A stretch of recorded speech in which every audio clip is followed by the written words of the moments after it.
Shalom a los hermanos de Teshuvah.tv.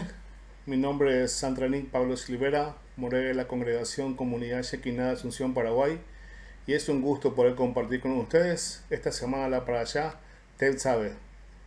Vamos a tocar prácticamente 3 versículos de toda la Parashá, pero que realmente incluyen demasiada información, específicamente el protocolo del rey y cómo tiene que ser nuestra vida y cómo el templo es tan importante para nuestra manera de vivir. Vamos a comenzar con una oración para luego comenzar a desarrollarla para allá.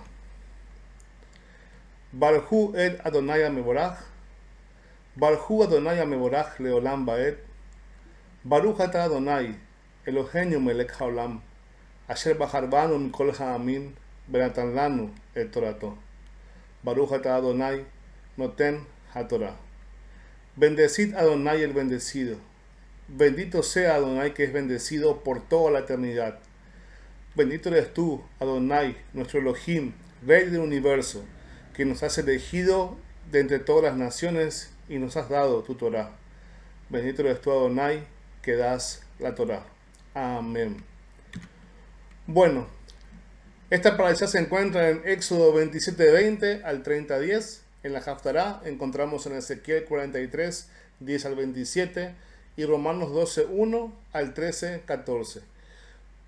Quiero empezar y enfocarme un poquito unos pasajes antes en la parashá anterior. Éxodo 25, 8 dice: y que hagan un santuario para mí, para que yo habite entre ellos, conforme a todo lo que te voy a mostrar, conforme al diseño del tabernáculo y al diseño de todo su mobiliario, así lo haréis.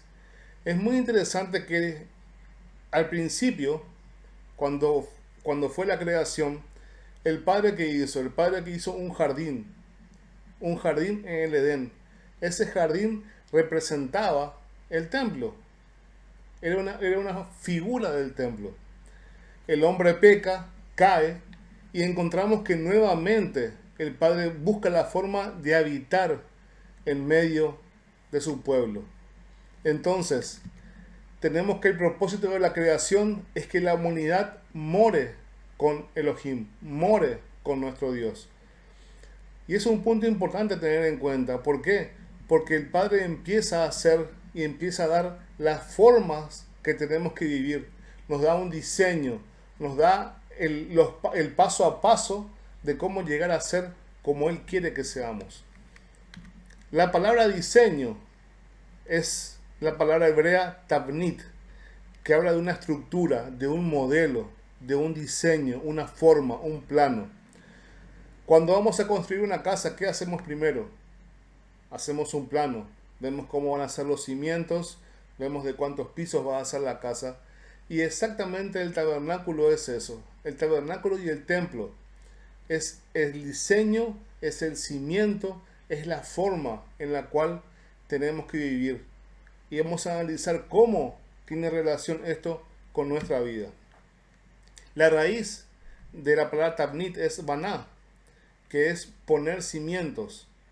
Entonces, si analizamos esto, el diseño del tabernáculo nos ayuda a poner los cimientos en nuestra vida. ¿Será cierto esto? Vamos a Ezequiel 43:10, que dice: y tú, hijo de hombre, describe el templo a la casa de Israel, que se avergüencen de sus iniquidades y tomen las medidas de su plano.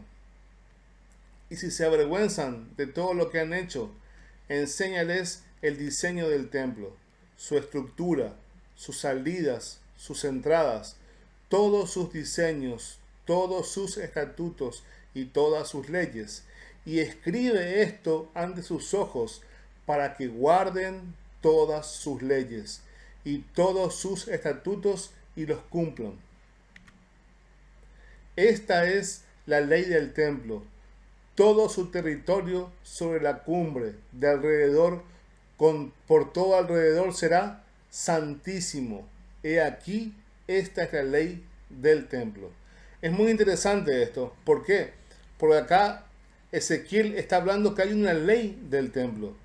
una ley que debemos cumplir. Ahora, ¿cuál es esa ley? ¿Y qué relación tiene con esta parashá? Tetzaveh, mandarás. El libro Midiendo el Patrón de Joseph Good, que es el maestro de Rico, tiene esta porción. La orden de medir el patrón del templo, a primera vista, parece ser la instrucción para estudiar la arquitectura y el diseño de las estructuras. En realidad, es la dirección en la forma de estudiar el templo, de llegar a la verdad de lo que el templo es. Cabe señalar que esta orden se le dio en un momento en el que no había ningún templo, y las generaciones futuras se verían obligadas a reconstruir el templo de acuerdo con su plan como ordenado por Dios. Un examen más detallado muestra que hay mucho más que se requiere que medir. También abarcaría todas las reglas, leyes u ordenanzas del templo. ¿Qué incluiría esto? Incluiría la comprensión de los 279 mandamientos de los 613 mandamientos que se aplican específicamente al templo. Ciertamente hemos de aprender todo acerca de los servicios del templo, sus ceremonias, oraciones, liturgias y canciones. Es muy interesante esto porque si analizamos, vemos que más del 30% de los mandamientos del templo, o sea, el 30% son mandamientos del templo, de los 613 mandamientos que hay. O sea que es una cantidad bastante interesante. ¿Cuánto conocemos del templo? Si en este momento te pones a analizar y específicamente analizar qué conoces del templo, qué mandamientos conoces del templo, las horas de los sacrificios, las horas de las oraciones, qué función cumplía el sacerdote, el sumo sacerdote, los levitas, cada actividad como eran, ¿sabemos algo? Es muy interesante porque hay un mandamiento de esto. Hay un mandamiento que debemos conocer el diseño. Continuemos. Además de tener una comprensión de cómo los Kohenim, los Levim y los israelitas operaban dentro del templo, hasta en las actitudes de los participantes serían necesarios, ya que eran una parte del Tamnit, plano. Básicamente estamos obligados a entender cómo funciona el templo. Esto es consistente con el mensaje del Tanaj, donde desde el principio a Israel se le mandó a construir el templo según el Tamnit. Diseño, decía, y así lo harás. Primera de Crónicas 28, acá encontramos algo interesante. Vemos que el diseño del templo fue recibido por David, y David se lo da a Salomón. Dice, entonces David dio a su hijo Salomón el plano del pórtico del templo, de sus edificios, almacenes, aposentos altos, cámaras interiores y del lugar del propiciatorio, y el plano de todo lo que tenía en mente para los atrios de la casa del Señor, y para todas las cámaras alrededor, para los almacenes de la casa de Dios y para los almacenes de las cosas consagradas. También para las clases de los sacerdotes y de los levitas, y para toda la obra del servicio de la casa del Señor, y para todos los utensilios del servicio de la casa del Señor, para los utensilios de oro, el peso del oro para todos los utensilios, para toda clase de servicio, para los utensilios de plata, el peso de la plata para todos los utensilios, para toda clase del servicio, y el peso del oro para los candelabros de oro y sus lámparas de oro, con el peso de cada candelabro y sus lámparas, y el peso de la plata para los candelabros de plata, con el peso de cada candelabro y sus lámparas, conforme al uso de cada candelabro, y para cada mesa, el oro por peso para las mesas de los panes de la propiciación, y la plata para las mesas de plata.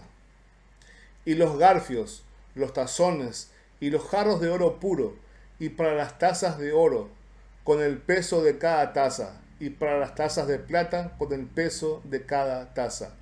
Y oro acrisolado por peso para el altar del incienso, y oro para el diseño del carro, es decir, de los querubines que extendían sus alas y cubrían el arca del pacto del Señor. Todo esto, dijo David, me fue trazado por mano del Señor, haciéndome entender todos los detalles del diseño. Es muy interesante esto, porque ahora podemos entender un poquito más por qué David tenía el corazón conforme al corazón de Dios. Él no pudo construir el templo, pero ¿a quién le dio el diseño? El padre, a David, y David se lo dio a su hijo. Después que le dio todo el diseño, hay algo muy interesante. ¿Qué le dice? Esfuérzate y sé valiente. Primera de Crónicas 28:20 dice, entonces David dijo a su hijo Salomón, esfuérzate, sé valiente y haz la obra. No temas ni te acobardes, porque el Señor, Dios, mi Dios, está contigo. Él no te fallará ni te abandonará hasta que toda la obra del servicio de la casa del Señor sea acabada. Yo me imagino en ese momento cuando Salomón escucha las palabras de David. ¿Con qué ha relacionado él este momento? Y nos vamos a Josué 1:9. Dice, ¿no te lo he ordenado yo? Sé fuerte y valiente. No temas ni te acobardes, porque Adonai, tu Elohim, estará contigo donde quiera que vayas. Es muy interesante que a todos les encanta este pasaje. Josué 1:9 es el pasaje que más nos gusta, que Él va a estar con nosotros, que te vamos a hacer fuertes y valientes, que nunca nos va a abandonar el Padre. Pero ¿cuál es el contexto de ese pasaje? ¿Cuáles son los dos versículos anteriores que preceden a Josué 1:9? Y dice Josué 1:7, solamente sé fuerte y valiente, cuídate de cumplir toda la ley que Moisés mi siervo te mandó. No te desvíes de ella ni a la derecha ni a la izquierda, para que tengas éxito donde quiera que vayas.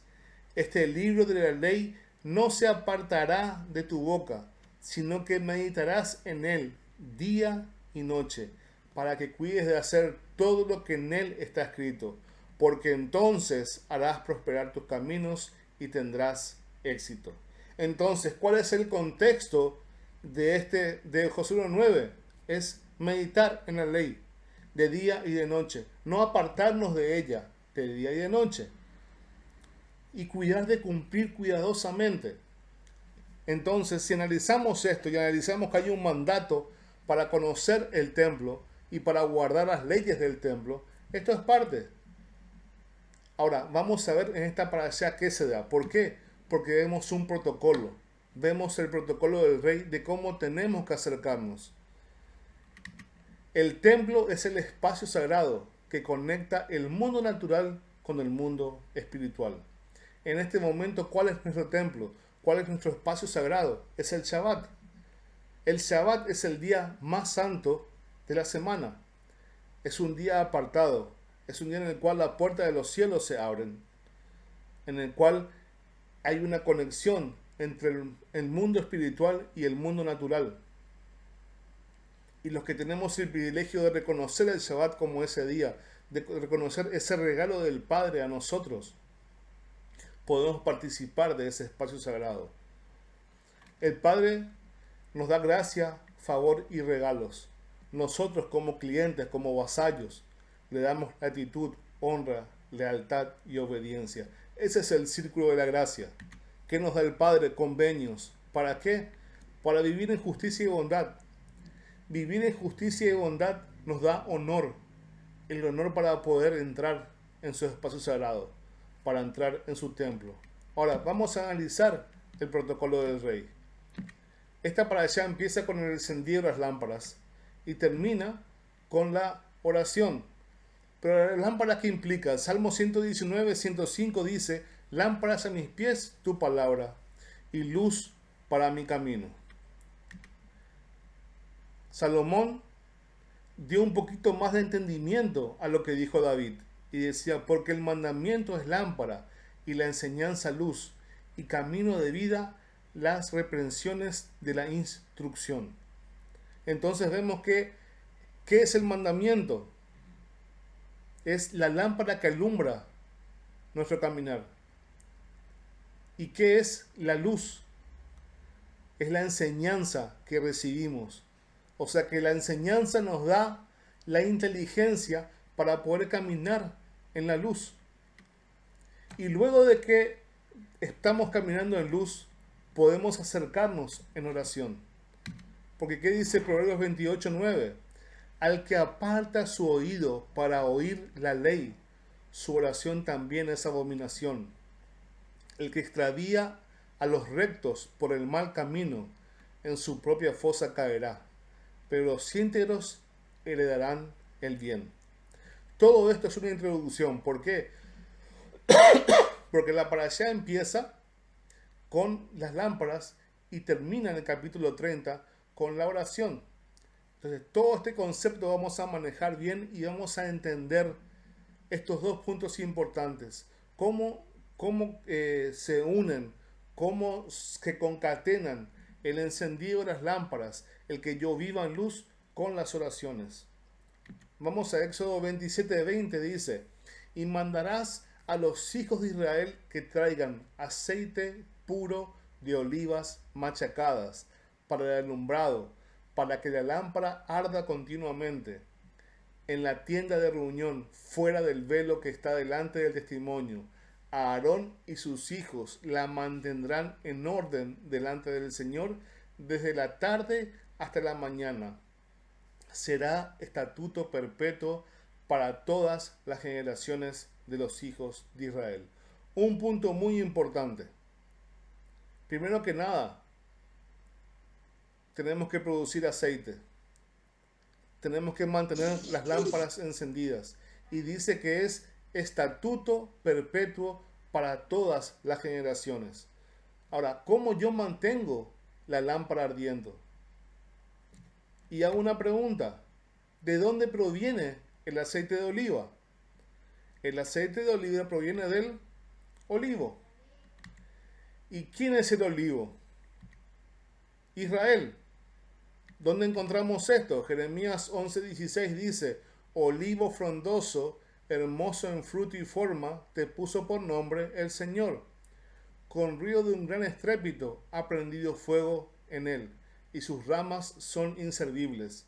El Señor de los ejércitos que te plantó ha decretado una calamidad contra ti a causa de la maldad que la casa de Israel y la casa de Judá han hecho, provocándome al ofrecer sacrificios a Baal.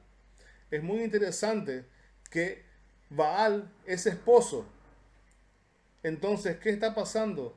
Nos está ofreciendo el ofrecer sacrificios, el ofrecer oraciones a otros dioses. Hace que nosotros estemos orando a otros dioses. Porque el ofrecer sacrificios es como se hacía. Se hacían ofrendas encendidas, se quemaba incienso. Y vamos a ver cómo se relaciona todo esto. Es muy importante tener en cuenta esta parte y un punto más que importante. Solamente Israel puede producir el aceite de oliva, porque solamente Israel es el olivo. Entonces, primer punto, si no te consideras Israel, no podés producir aceite. No podés producir aceite de oliva. Pero aquí habla de olivas machacadas, y es lo que pasa con nuestra vida muchas veces. ¿Qué nos pasa? Que somos machacados. ¿Para qué? Para tener un crecimiento, para ir subiendo de nivel en nivel. Santiago que dice, tened por sumo gozo cuando os halléis en qué, en pruebas. Entonces, de esa forma tenemos que vivir. Vamos a tener pruebas, vamos a tener dificultades. ¿Por qué? Porque tenemos que probar al Padre qué aceite producimos. Deuteronomios 8:1 habla de eso. Habla de que los mandó al desierto. ¿Para qué? Les hizo tener hambre. ¿Para qué? Los humilló. ¿Para qué? Para probarlos. Para ver qué había en su corazón. Si guardarían o no guardarían los mandamientos. El Salmo 24:3 dice, ¿quién subirá al monte del Señor? ¿Y quién podrá entrar en su lugar santo? El de manos limpias y corazón puro, el que no ha alzado su alma a falsedad, ni jurado con engaño. Este recibirá bendiciones del Señor y justicia del Dios de su salvación. Entonces hay un punto para entrar al espacio sagrado. tenemos unos protocolos que cumplir. Manos limpias, corazón puro. Salmo 1.1 dice: cuán bienaventurado es el hombre que no anda en el consejo de los impíos, ni se detiene en el camino de los pecadores, ni se sienta en la silla de los escarnecedores, sino que en la ley del Señor está su deleite, y en su ley medita de día y de noche. Será como árbol plantado junto a corrientes de agua, que da su fruto a su tiempo, y su hoja no se marchita. En todo lo que hace, prospera. ¿Qué árbol será plantado? Si analizamos dentro del contexto que estamos estudiando, es el olivo. Y a su tiempo, el olivo, ¿qué va a dar? Aceite. ¿Para qué? Vamos a ir analizando. Apocalipsis 19:7 dice: regocijémonos y alegrémonos, y démosle a él la gloria, porque las bodas del Cordero han llegado, y su esposa se ha preparado. ¿Cómo se preparó? Y a ella le fue concedido vestirse de lino fino, resplandeciente y limpio, porque las acciones justas de los santos son el lino fino. Entonces, ¿cuál es mi vestimenta? Las obras que yo hago, la forma que yo mantengo mi lámpara encendida. Esa es la vestimenta que yo voy a estar utilizando frente al Padre cuando sean las bodas del Cordero. Salmo 89:14 dice: la justicia y el derecho son el fundamento de su trono, la misericordia y la verdad van delante de ti. Entonces, ¿qué tenemos acá? Que hacer justicia y derecho es guardar sus mandamientos. Y si guardamos sus mandamientos, si hacemos justicia y bondad, estamos con la misma actitud y teniendo el mismo fundamento que el trono del Padre. Ahora, ¿qué pasa cuando nosotros guardamos los mandamientos? Estamos guardando y cuidando nuestro contrato matrimonial. En el Sinaí, cuando cayó la nube, cuando descendió la nube y todo el pueblo estaba reunido, se firmó un contrato matrimonial, la ketubá. Y la forma de cuidar nosotros ese contrato es guardando los mandamientos, manteniendo la lámpara encendida. Ahora, ¿cuál es la lámpara o qué representa la lámpara dentro del templo? La menorá. Vamos a irnos a Levítico para analizar un poco cómo yo puedo mantener siempre mi lámpara encendida. Dice Levítico 23:1: habló el Señor a Moisés diciendo: habla a los hijos de Israel y diles: las fiestas señaladas del Señor que vosotros habréis de proclamar como santas convocaciones son estas. Y empezamos con el Shabbat. Entonces, la primera forma que tengo yo de mantener mi lámpara encendida es con el Shabbat, es reconociendo el Shabbat, la importancia del Shabbat. Levíticos 23:3 dice: 6 días se trabajará, pero el séptimo día será día de completo reposo, santa convocación en que no haréis trabajo alguno, es día de reposo al Señor, donde quiera que habitéis. Y es interesante que en el Shabbat, que se lee, Proverbios 31, 18 dice: nota que su ganancia es buena, no se apaga de noche su lámpara. Entonces vemos que la mujer virtuosa, la mujer que se viste de lino fino, que está esperando al novio, que está esperando al Mesías, nunca se le apaga su lámpara. Luego tenemos Pesaj, en Levíticos 23:5. En el mes primero, el día 14 del mes, al anochecer, es la Pascua del Señor.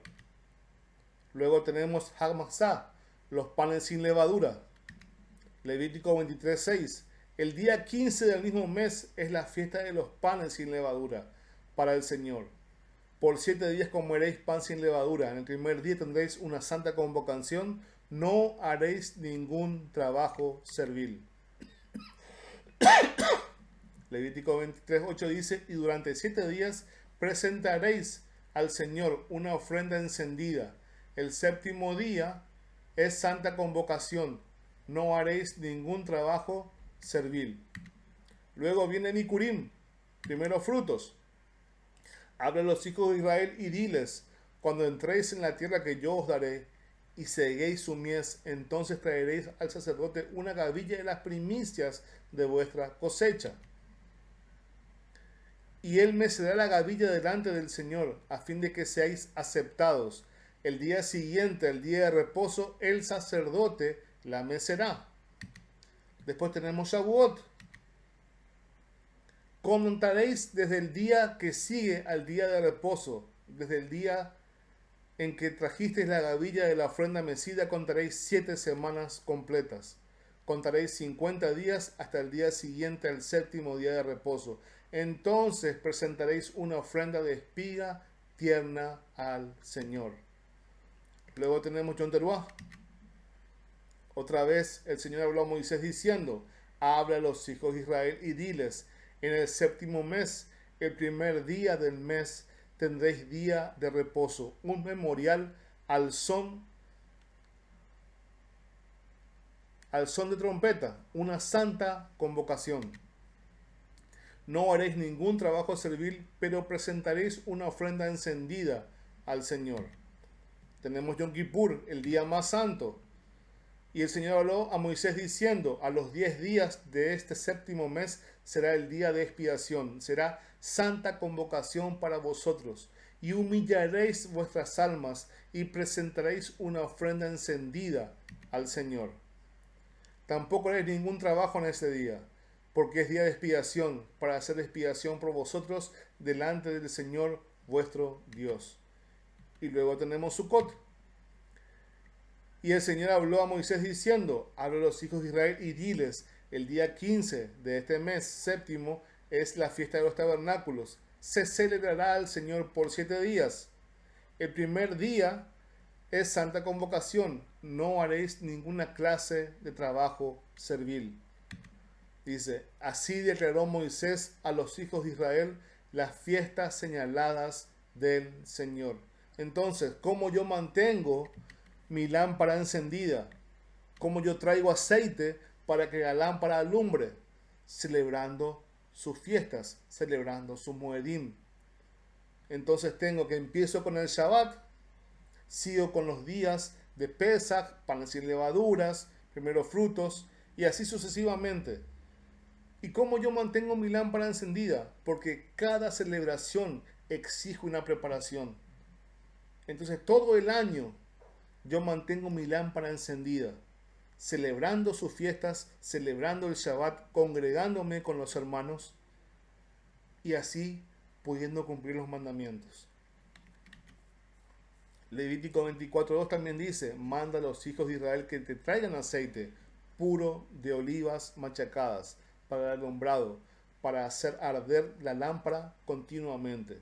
Entonces, ¿cuál es el diseño? ¿Cuál es el tamnit para que yo pueda mantener mi lámpara ardiendo constantemente? Las fiestas del Señor, sus días señalados. Ahora, dentro de este contexto, ahora vamos a irnos a Mateo 25 para analizar las 10 vírgenes. Dice: entonces el reino de los cielos será semejante a 10 vírgenes que, tomando sus lámparas, salieron a recibir al novio. Y 5 de ellas eran insensatas y 5 prudentes, porque las insensatas, al tomar sus lámparas, no tomaron aceite consigo, pero las prudentes tomaron aceite en frascos junto con sus lámparas. Entonces, ¿qué pasó con las insensatas? No cumplieron con el mandamiento de traer el aceite de oliva machacada para que la lámpara arda continuamente. Continuamos leyendo. Al atardarse el novio, a todas les dio sueño y se durmieron. Pero a medianoche se oyó un clamor: aquí está el novio, salid a recibirlo. Entonces todas aquellas vírgenes se levantaron y arreglaron las lámparas. Y las insensatas dijeron a las prudentes: dadnos de vuestro aceite, porque nuestra lámpara se apaga. Aquí tenemos algo importante. Aquí está el novio, salid a recibirlo. ¿Qué día es este? Este es el día de Yom Teruah. Otra vez habló Moisés diciendo: Diles, en el séptimo mes, el primer día del mes, tendréis día de reposo, un memorial al son de trompeta, una santa convocación. ¿Por qué Yeshua hablaba de esto? ¿Por qué Jesús hablaba de esto? Porque estas son las fiestas que van a cumplirse al final de los tiempos. Él cuando vino ya empezó el proceso de cumplir las 4 primeras. Él ya cumplió Pesaj, panes sin levadura, primeros frutos, y Shavuot, Pentecostés. Continuamos leyendo aquí, Mateo 25:9. Pero las prudentes respondieron diciendo, no sea que no haya suficiente para nosotras, y por vosotras id más bien a los que venden y comprad para vosotras. Y mientras ellas iban a comprar, vino el novio, y las que estaban preparadas entraron con él al banquete de bodas, y se cerró la puerta. Sin el conocimiento de las fiestas y sin saber cuáles son los pasos de las fiestas que tenemos, este pasaje pasaría desapercibido. Pero ¿cuál es el banquete de bodas? ¿Cuándo empezamos en esa fiesta? Esa es Sukkot. Pero ahí dice al final, y se cerró la puerta. ¿Qué significado tiene ese cerrar la puerta? ¿A qué se refiere? Y se refiere a la fiesta de Yom Kippur. El séptimo día, a los 10 días, el séptimo mes, a los 10 días del séptimo mes, será Santa Convocación. Es muy interesante que los judíos también manejaban este concepto en la fiesta de Yom Kippur, que era el Neilá.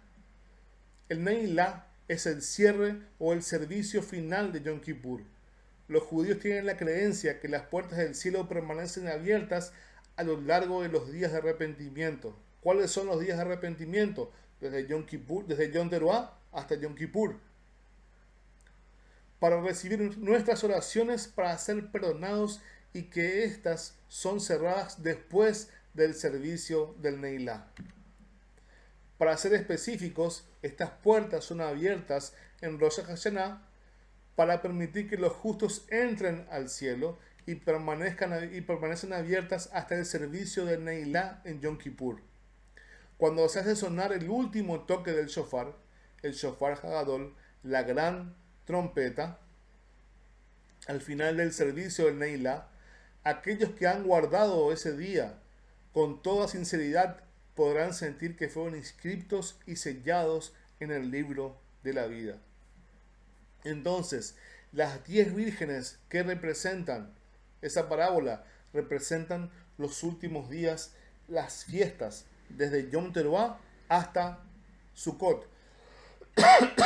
Sin el conocimiento de las fiestas, es difícil de entender esa parábola.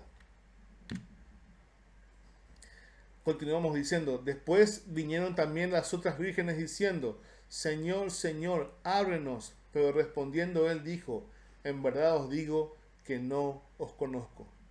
¿Dónde más apareció esta frase de Yeshua, de Jesús, diciendo no os conozco? Mateo 7:21, no todo el que me dice, Señor, Señor, entrará en el reino de los cielos, sino el que hace la voluntad de mi Padre que está en los cielos. Muchos me dirán en aquel día, Señor, Señor, no profetizamos en tu nombre, y en tu nombre echamos fuera demonios, y en tu nombre hicimos muchos milagros. Y entonces les declararé, jamás os conocí, apartados de mí, los que practicáis la iniquidad. La palabra iniquidad aquí en Mateo habla sin ley, sin Torah. Es la palabra griega anomos, que es lo contrario a nomos, que es la ley o el decálogo, los 10 mandamientos. La ley de Moisés o los 10 mandamientos. O sea, los que practican la iniquidad son los que están sin ley. Esta misma palabra se usa para el inicuo, para el anticristo, para el antimesías. Entonces, ¿a quiénes no va a conocer el Padre? A los que no guardan sus mandamientos. La palabra lo dice, el mismo Mesías lo dijo. Velad pues, porque no sabéis ni el día ni la hora. Ahora, ¿cómo yo velo? ¿Cómo yo velo? Manteniendo mi lámpara encendida. ¿Qué dice Éxodo 27:20? mandarás a los hijos de Israel que te traigan aceite puro para mantener la lámpara ardiendo continuamente. Como yo mantengo con las fiestas. Ahora vamos a 1 Tesalonicenses 5:1, que dice: ahora bien, hermanos, con respecto a los tiempos y las épocas, ¿qué significa esto? Con respecto a las fiestas, no tenéis necesidad de que os escriba nada, porque vosotros mismos sabéis perfectamente que el día del Señor vendrá así como un ladrón en la noche. Pero que cuando estén diciendo paz y seguridad, entonces la destrucción vendrá sobre ellos repentinamente, como dolores de parto a una mujer que está encinta, y no escaparán. Mas vosotros, hermanos, no estáis en tinieblas, para que el día os sorprenda como ladrón, porque todos vosotros sois hijos de la luz e hijos del día, no somos de la noche ni de las tinieblas. Entonces, ¿cómo yo mantengo mi lámpara encendida? Guardando las fiestas. Y si yo guardo las fiestas, empezando del Shabbat hasta Sukkot, voy a estar preparado. ¿Por qué? Porque paso por Pesach, paso por panes sin levadura, paso por buenos frutos, Shavuot, encuentro el mes de Lul, encuentro los 40 días de arrepentimiento. Dentro de esos 40 días de arrepentimiento viene Yom Teruah, que va a ser el día en que el novio venga, y voy a estar preparado. ¿Por qué? Porque voy a estar caminando en el camino de la voluntad del Padre. Y luego voy a pasar esos 10 días y va a venir el Señor en Yom Kippur a establecer su reino. Y cuando Él venga a establecer su reino, vamos a poder entrar en la fiesta de las bodas del Cordero. Entonces es muy interesante. Acá Pablo dice: no estáis en tinieblas. ¿Por qué? Porque nuestra luz arde constantemente. Nuestra lámpara arde constantemente cuando guardamos los mandamientos. Éxodo 27:20, que la lámpara arda continuamente con el aceite. Ahora, ¿qué tiene que ver esto con las oraciones? Y miren esto. Estamos en la última parte de la parashá y dice: pondrás el altar delante del velo que está junto al arca del testimonio, delante del propiciatorio que está sobre el arca del testimonio, donde yo me encontraré contigo. Y Aarón quemará incienso aromático sobre él, lo quemará cada mañana al preparar las lámparas. Y cuando Aarón prepare las lámparas, al atardecer quemará incienso. Habrá incienso perpetuo delante del Señor por todas vuestras generaciones. Así como tenía que haber las lámparas que ardan perpetuamente, el incienso también debía arder perpetuamente. Y en el templo estaban unidas, porque Aarón tenía que prender el incienso, quemar el incienso, cuando preparaba las lámparas para prenderlas. O sea que ardía continuamente las lámparas junto con quemar el incienso. No van separados, van juntos. Ahora, ¿qué es el incienso? Vamos a analizar. Incienso, oraciones. Salmo 141:1. Oh Señor, a ti clamo, apresúrate a venir a mí. Escucha mi voz cuando te invoco. Sea puesta mi oración delante de ti como incienso, al alzar de mis manos, como la ofrenda de la tarde. Es muy interesante, la ofrenda de la tarde. Tengan en mente esto. Apocalipsis 5:8. Cuando tomó el libro, los 4 seres vivientes y los 24 ancianos se postraron delante del Cordero. Cada uno tenía un arpa y copas de oro llenas de incienso, que son las oraciones de los santos. Entonces, ¿qué es el incienso? Son nuestras oraciones. Ahora, ¿qué relación hay entre incienso, oraciones y ofrendas encendidas? ¿Por qué esto? Porque vemos que en Pesach y en panes sin levaduras hay una ofrenda encendida. Vemos en Bikurim que hay una ofrenda encendida. En Shavuot hay una ofrenda encendida. En Yom Teruah tenemos una ofrenda encendida. En Yom Kippur también hay una ofrenda encendida. Y en Sukkot hay una ofrenda encendida. ¿Cómo en este momento, cómo en mi vida yo puedo tener una ofrenda encendida? Oseas 14:1 dice: vuelve, Israel, a Yahweh tu Elohim, que has caído debido a tu pecado. Traigan palabras y vuelvan a Yahweh. Díganle, perdona toda culpa y acepta lo que es bueno. En vez de becerros, te ofrecemos de nuestros labios. Entonces, ¿qué es lo que suplanta a los becerros? ¿Qué suplanta a la ofrenda encendida? Nuestras oraciones. Y nuestras oraciones tienen que estar previamente preparadas con nuestra lámpara encendida. Por eso el Mesías dijo, vosotros sois la luz del mundo. Entonces vemos la relación existente. Les puse acá el interlineado hebreo-español. ¿Por qué? Porque hay versiones que no dice becerros, dice ofrendas de nuestros labios. Entonces, dentro de ese contexto, cuando yo entiendo que la ofrenda encendida se hacía con becerros o con un animal que era destinado para ese sacrificio específico,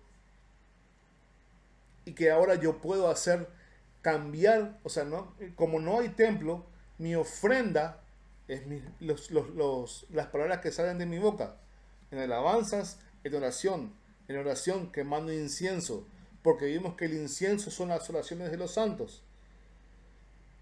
Entonces acá se junta lo que es el servicio del templo con mi vida.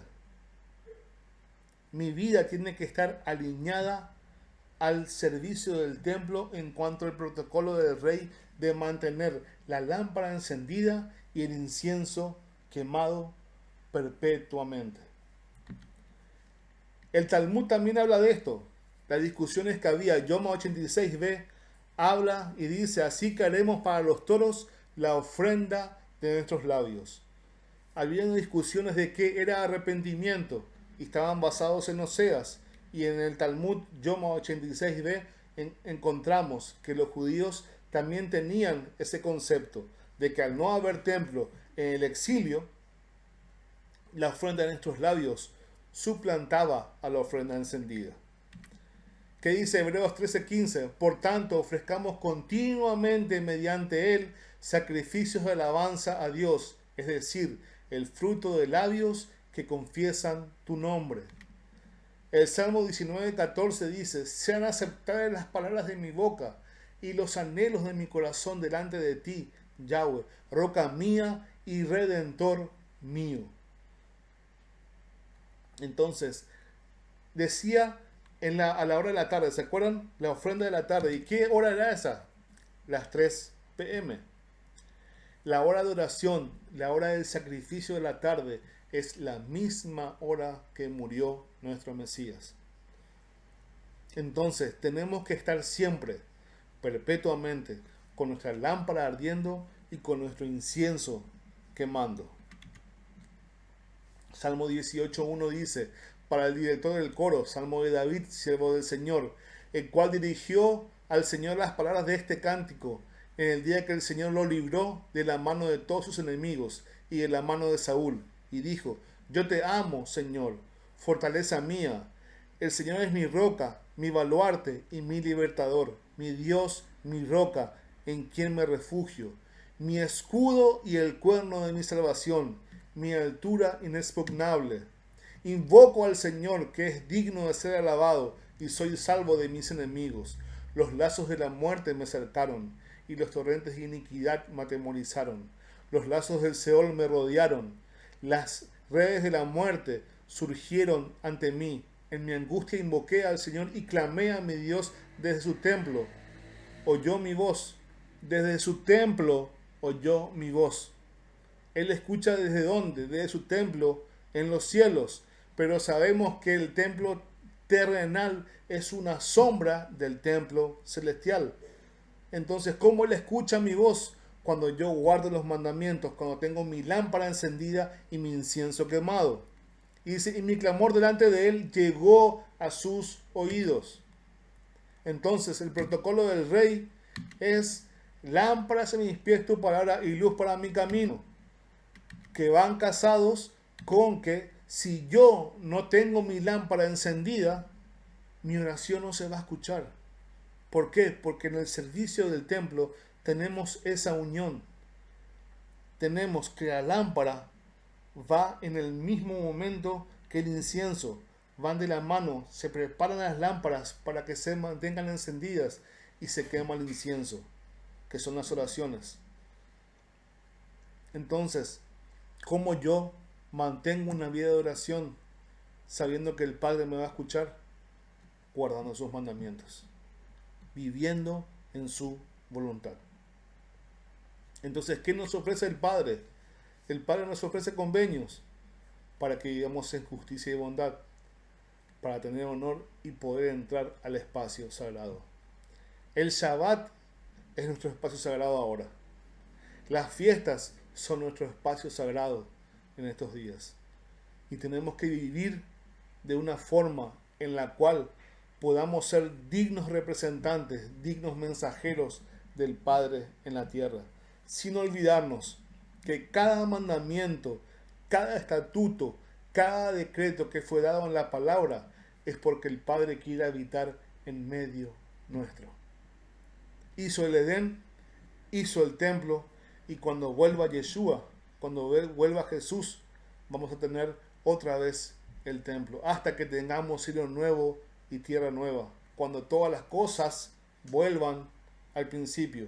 Y recordemos esto, la muerte de Yeshua rompió el velo que separa los atrios del lugar santo.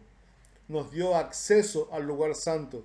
¿Qué hay en el lugar santo? La menorá, la lámpara encendida, el altar de incienso, las oraciones y la mesa de los panes, que son 12 panes que representan a Israel.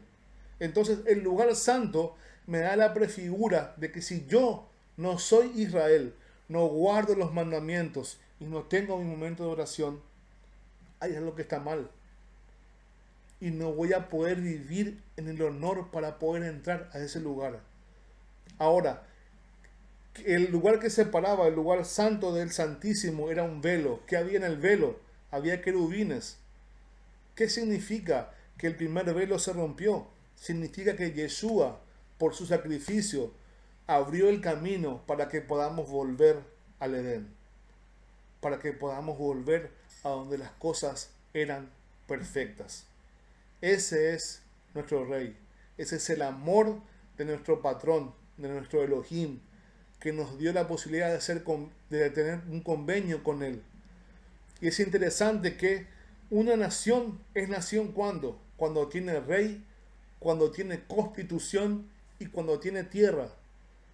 Todo eso ocurrió en el Sinaí, donde el pueblo reconoció a Adonai como su Elohim.